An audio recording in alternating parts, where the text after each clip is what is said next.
So we've gone into quite a lot of detail about environmental upgrade agreements. We've gone beyond the headlines and we've gone into a lot of the nitty-gritty legal details and accounting and opportunities that present by environmental upgrade agreements. I want to kind of bring it back to a focal point that it really is a three-way agreement between these parties. At the highest level, it's a contract signed between the three parties. It's a way of funding your projects in your customers' buildings that enables a hell of a lot of opportunities to come to building owners that previously were not available. The Sustainable Melbourne Fund is here to help to try and educate yourselves as well as your customers on how this mechanism may be suitable for them. My number one job for this year and the remaining years is to wear out the foot leather in my shoes and talk to as many people as I can to try and educate them on these opportunities. I go back to the overall the summary of all of this. This is a voluntary program. This is not a compulsory charge placed on by the City of Melbourne. The program offers attractive terms, tenors and cost of finance, and it's available in the municipality of Melbourne.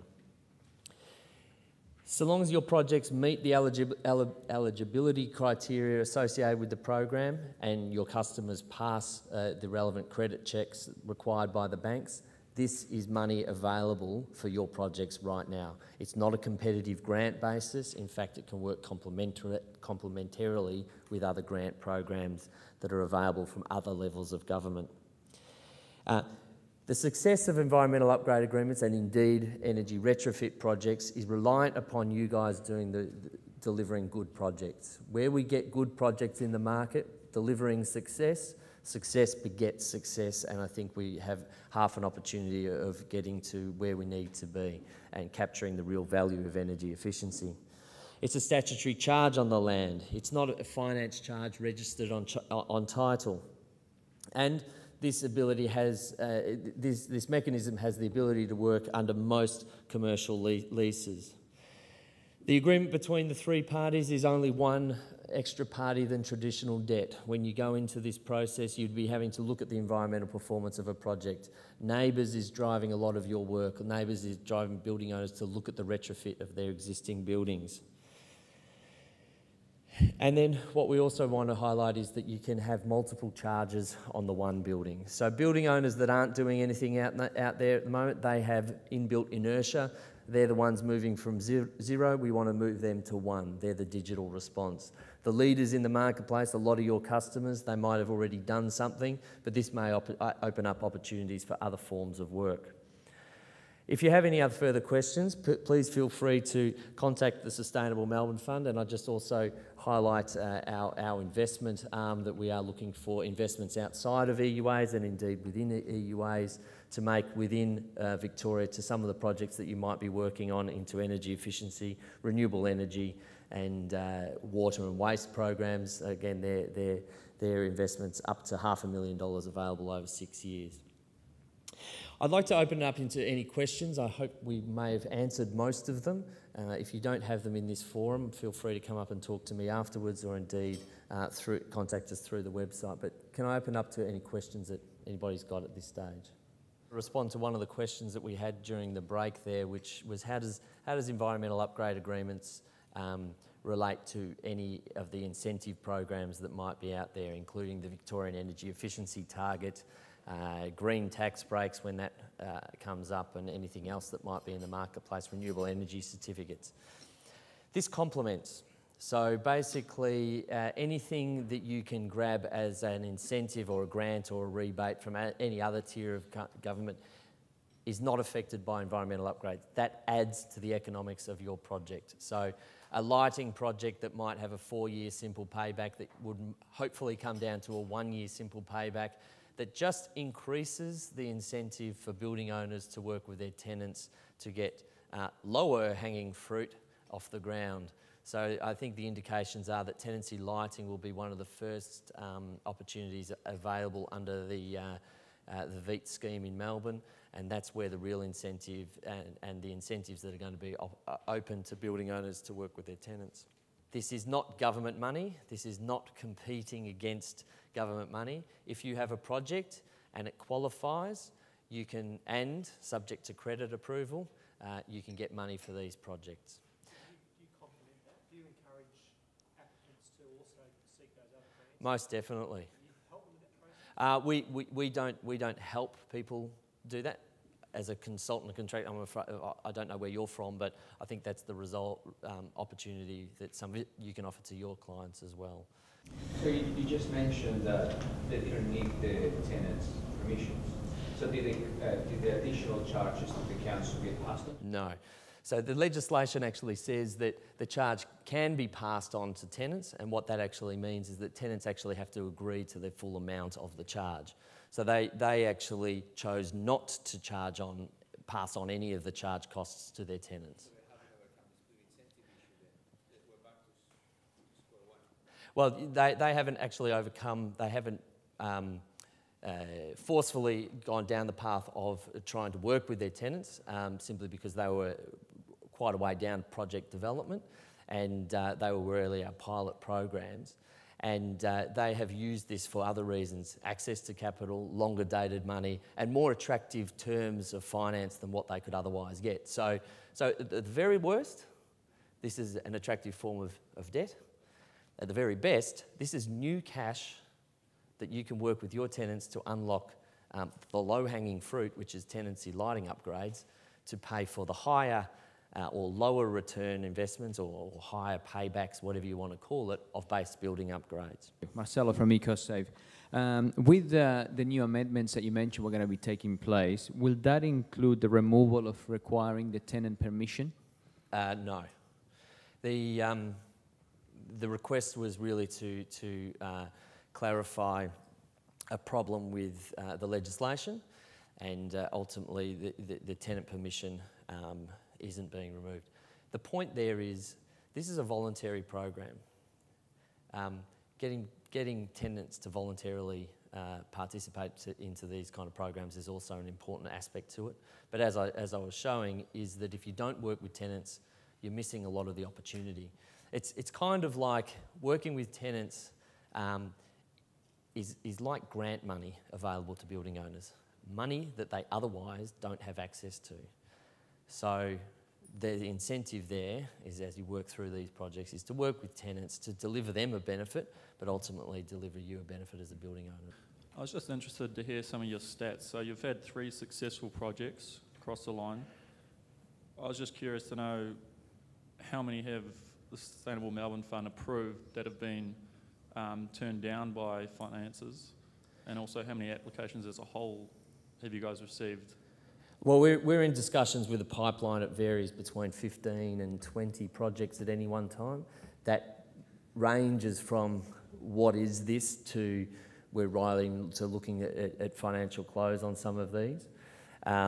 We have all the ones that have gone through to successful application have actually gone through to successful application. We haven't had anybody. We've been working very closely with all of these projects to improve our processes, to set them up and work on these first ones as pilot projects, and that's been a system, a process of very intense and close workings. Sustainable Melbourne Fund will continue to do that with any and all applications to really try and help them get out there. We've also spent a lot of time really trying to get the information out there so that people know what they're going through when they apply to this, so the likelihood of success is up there, and we've put a pretty clear, I think, robust assessment framework so people can understand what's coming through. I think the one piece of information that I would like to convey, which was actually quite beneficial to me as an individual, having worked on this for such a long time, is I was in Europe last 2 weeks ago, and talking to projects similar in Europe, as well as a couple of US cities, which I've been dealing with, San Francisco and Los Angeles. And all of the questions were coming to us: how did you do it? Tell me more, tell me more. These are the only deals that have been signed at this stage, and Australia and New South Wales and Victoria are leading the pack. So I think those first 3 deals kind of help us all to really say, look, it can be done and it can move forward. So hopefully we'll get a lot more than just 3. We've got about 1,197 to go. So it's up to you guys now to bring them to us, and so we can tick them through. I just wanted to ask about the tenant engagement tool. How long is it going to take to get that, and what's going to be in it? As soon as we can. We're hoping that Michelle might be actually answer that question better than I. Michelle from the City of Melbourne. So we have been working on the tenant engagement tool with Low Carbon Australia, and it has taken a little bit longer than we'd initially thought, but by the end of this financial year we want to get it up and running. So we've actually got a tool, and we've been testing that with tenants and building owners, and so we're just working on now the look and feel so we can actually get it up and so that building owners and tenants can access it. So if by the end of this financial year, we've done the detailed design. It's now a matter of launching it on a website and making that available for everybody to use. I was wondering if you might reiterate, I think you might have partially touched on it before, Scott, just on what happens if the owner themselves decides to sell up halfway through the period when the charge applies. I'm wondering what happens in that scenario. Okay, so as Bronwyn just touched on at the end there, let's use the case example, $1 million, $100,000 over each year, and what you're asking is what happens in year 5 when the building owner sells the property. Now, assuming that the current building owner has remained current on all payments, they've already paid off $500,000 of all that. The new owner, subject to agreement between the purchaser and the seller, would assume the remainder of that liability, but they also get the associated benefits to it. So it can stay with the building, and that would be subject to commercial agreement. But it also can be by agreement paid out. However, it's attached to the building. Okay, so you've got a couple of options there depending on how new owner versus old owner wants to arrange that. Yeah, and that's going to be a commercial discussion between two parties, as well as between financier and existing lender, a borrower. Sorry. That you want to manage at the start of the project. So Yep. And yeah, exactly. That's why I made it clear that this is not a charge that shows up on a typical title search. What it would show up on is if you do these land information certificates, it basically says, well, you've got $100,000 a year for the next 10 years due on the rates bill, and that comes through on the due diligence or indeed the conveyancing associated with transacting on a property. You mentioned it's a low cost or lower cost alternative. How exactly does it work and how does it compare? Okay, so when we look at why is it cheaper? Now, ultimately, why would we expect it to be cheaper? Now, cheaper, what you're asking is cheaper to what? When we look at financing existing buildings, it's not like a mortgage market. You know, you can't walk up to ANZ and say, I'll have a 7.2 variable rate for 30 years, thank you very much. It's very much, I'm this type of customer, I have these kind of credit ratings, and they'll be priced upon their exposure to that counterparty. And so building owners may have a margin again above swap rates that will differ between building owner to building owner. So it's relative to what they could otherwise get. Now, why we expect that this to be cheaper than what you can otherwise get is in the event of default, sorry, I'll press the right button soon. The financial institutions, their form of collateral associated with this loan is the environmental upgrade charge. It's a statutory charge, and when in the event of default,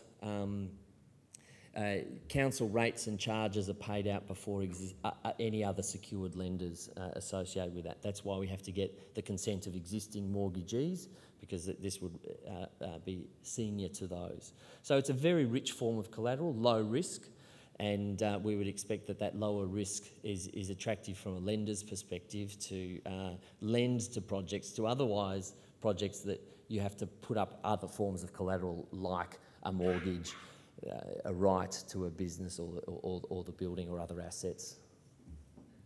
So in short, you aren't actually controlling this in any way? It's no, down to a... this is a price. Yeah, currently the NAB have a product and they price it based upon the discussions that they would have with your customers. If there's any other lenders that would come to the market, they may have different pricing approaches. what we wanted to create here is a competitive market so that we actually get this new, which is really a new asset class that just takes a little while to actually understand. I've got a question just regarding the way that the lenders look at the security. When I was a very young engineer, I was working on tricontinental projects. All the finance just evaporated, and so did the companies taking out the monies. So with the statutory charge on the title, the statutory charge registered, are lenders looking at the loans in a different way in terms of sort of like mitigating or moderating their rights to call in a loan? Well, basically, embedded within that, this doesn't cut across existing rights of existing lenders. So other lenders to a property may enforce their rights under other agreements that we're not party to. We don't see that. So existing rights are not cut across, and people can act upon that. The collection processes associated when something goes wrong in an event of default is essentially set up by the Local Government Act, which basically says that the City of Melbourne has to go through a certain amount of steps to collect on outstanding monies owed. And the outstanding amount is only those that are current and due, not the full amount. So normally when people act upon their rights as existing secured first mortgagee, they may have a $20 million loan with that and they want to recover the full $20 million. Under this scenario, the city would only recover the $500,000 or $200,000 or whatever's outstanding of a $1 million project. So those rights have basically come into, basically local governments is a patient lender, and so we expect that they wouldn't be the first to act in collecting these assets. From a lender's perspective, this is a new asset class. It's kind of hard to digest, depending on what kind of organisation you are. From the Sustainable Melbourne Fund's point of view, it's a very attractive investment for us. It's the most senior form of debt we can actually get our hands on. And I think over time, as the understanding of this as an asset class increases, I think institutions will start looking at this in varying different ways. So I think there's still a counterparty risk, which is who owns the land versus the asset, which is basically the charge on the land.